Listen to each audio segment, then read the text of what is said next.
please like, follow, subscribe, and hit notification bell for more future updates.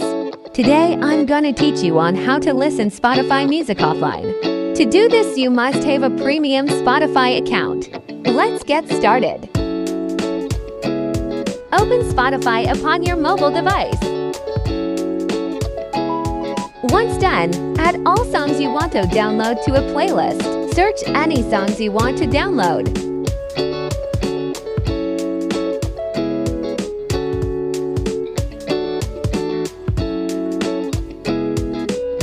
This is how the playlist looks like, any songs you want to download. Once that playlist is ready, click the gray down arrow inside of a circle.